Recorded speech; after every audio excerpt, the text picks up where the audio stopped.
As well as having a hobby of amateur radio, this is my little shack. This is where I have all my stuff. Another hobby that I do is archery, and unfortunately sometimes there is a requirement to do some re-fletching, where your fletches can get damaged and you need to change them over. So I'm just setting up ready with a fletching machine just to change some of the, for want of a better word, the feathers on the end. They are quite badly damaged, and I'll show you some of those in a moment. So the type of archery I do is not target archery as such.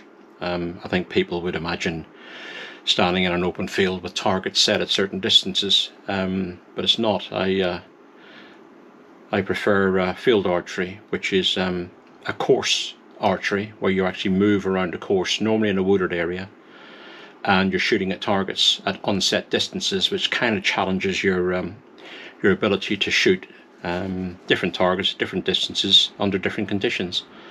And that type of archery does tend to lend to the fletchings on your arrows becoming damaged.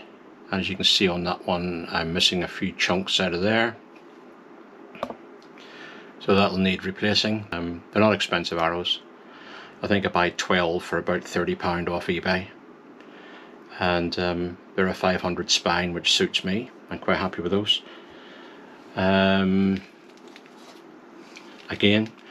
when you're putting them through trees and bushes, you can get fletchings ripped off, and when they get wet, and like me, you don't look after them properly, when they do get wet, you could steam them back to a decent condition, but actually I'm just going to go ahead and replace them all. To remove the flights, you just put a sharp knife down in one sweep and they should come off.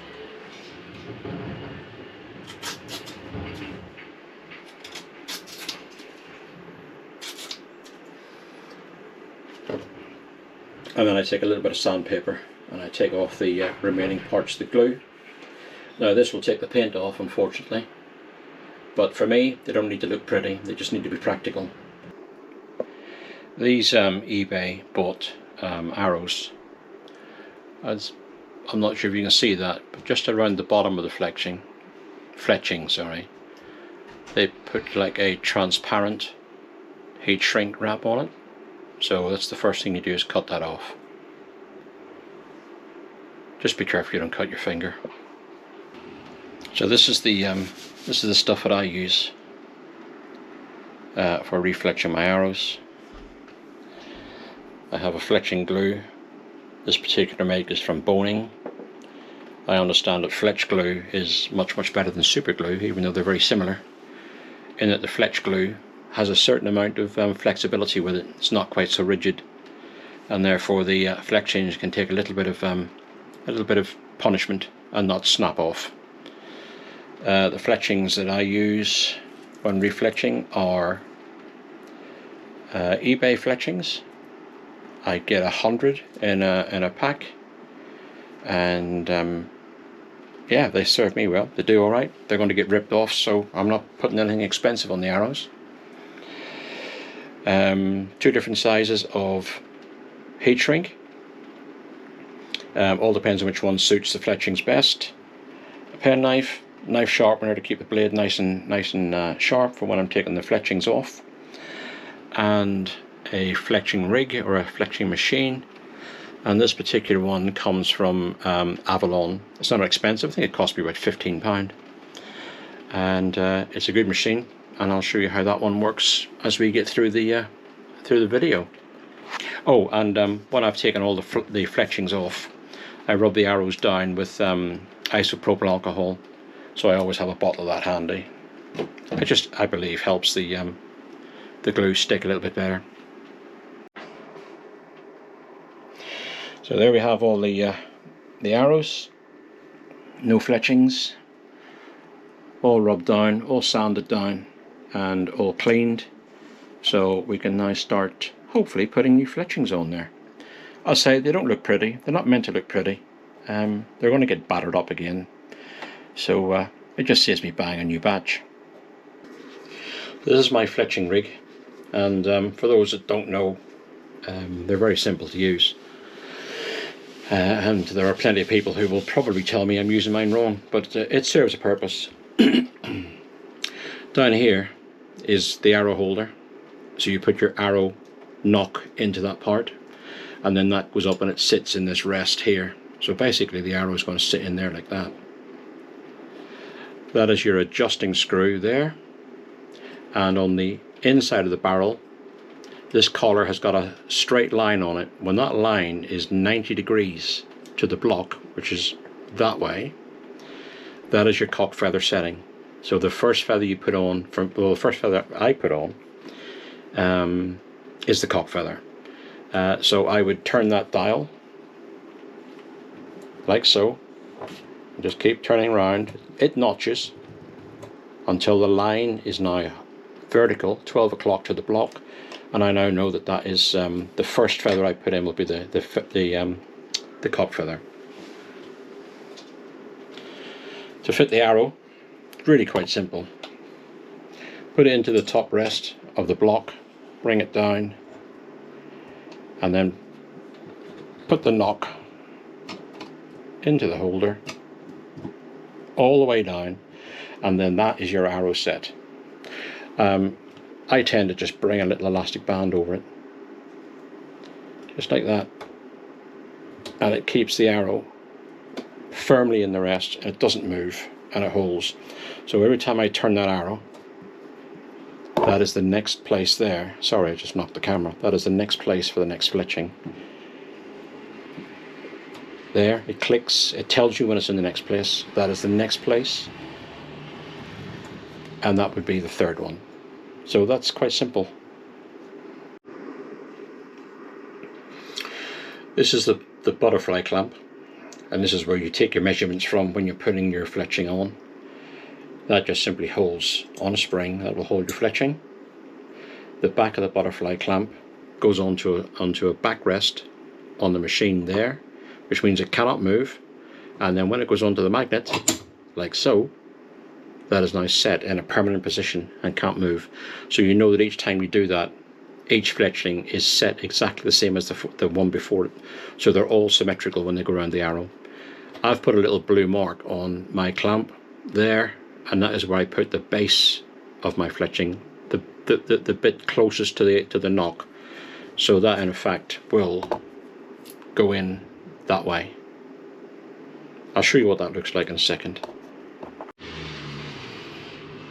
So with the clamp taken off, I'll say it's held on by a magnet. That's all it is. That's what gives you your, it's a strong magnet too. So you take your fletching and it's going to go in that way. So you open your clamp, you put your fletching in. I'm hoping that this is focusing, I can't see where I am. And you set it all the way home, and you put the back end of your fletching, sorry, to that blue line. That way I know that each time I put a fletching in there, on the back rest, like so, that is going to be in the perfect place for all the previous ones that go on the same arrow. And that, if you can see, is how it looks when it's against the arrow.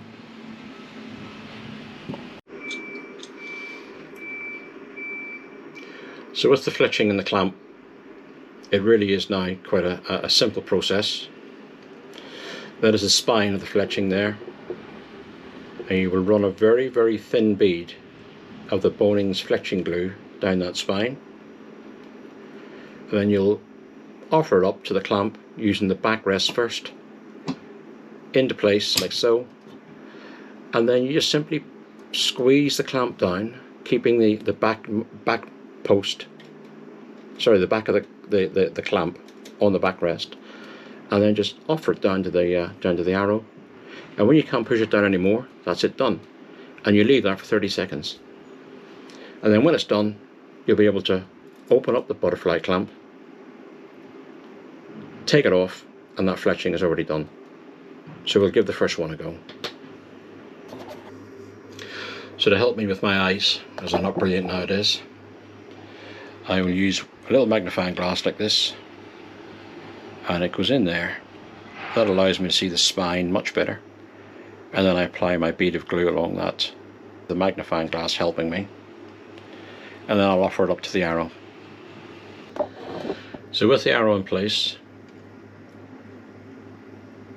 and the barrel, the line is 12 o'clock on the block, I know that the first fletching is going to be the cock feather. So trying to do this awkwardly with a camera in the road, I always offer the back of the butterfly clamp up to the backrest first. Let the magnet take it, and then I will then bring it down gently onto the arrow, like so. That's now on the arrow. Sorry, my hands are in the road, and I'll hold that in that position for about 30 seconds. So it's been 30 seconds later. I haven't touched it in that time. Carefully squeeze the butterfly clamp and then move the clamp off from the back of the arrow, and then turn it towards yourself until it clicks. When it clicks, the arrow is now in the perfect position for the next fletching. So I'll glue that one up and I'll bring it back when it's already done.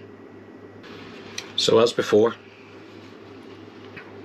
with the fletching in the clamp and now glued, I offer the back of the clamp to the backrest and then offer it up to the magnet, and it takes it like that. It's a strong magnet, and then I bring it down onto the arrow just like that, and I hold it there for 30 seconds. And 30 seconds in, I just hold the base, undo the clamp, and then pull the butterfly clamp away from the machine, and then turn the arrow till it clicks like so, and I know I'm now in the next position. I'll bring it back when I've completed this one, and then you can see it finished. Okay, the third fletch has been put in onto the machine. So squeeze the clamp, pull it back, and that's the third one done. I will then undo my elastic band at the top, as I say, which helps hold the arrow into the rest so it doesn't move. Take the arrow out, and then what you have is a re-fletched arrow. What I now need to do is to apply heat shrink at this end of the fletch, just covering where the fletches come into the arrow, and that will then protect the fletches. So as I said, I use two sizes. I use a smaller red one and a slightly bigger black one. It all depends on how well the fletchings sit after gluing. On this particular arrow, the red, because it's quite a tight heat shrink, didn't quite cover all the fletchings. So I've put the wider black one on, and I'll heat shrink that down, and I'll show you what it looks like at the end. So having now applied some heat to that, that is now heat shrunk quite neatly around the end of the fletchings, which will protect them. Unfortunately, when you're using a flame like I do, sometimes you can singe the feather, so just be aware of that. But that arrow is now refletched and ready to go into the field. That's all there is to it, really. And there we have all 7 refletched, ready to give me another couple of months of hardware in the field. But the next time it won't take quite so long, because I probably won't have 7 arrows. I'll probably have about 5. Anyway, this is not a how-to, this is how I do. So if it's been any use to you, well, good luck with it.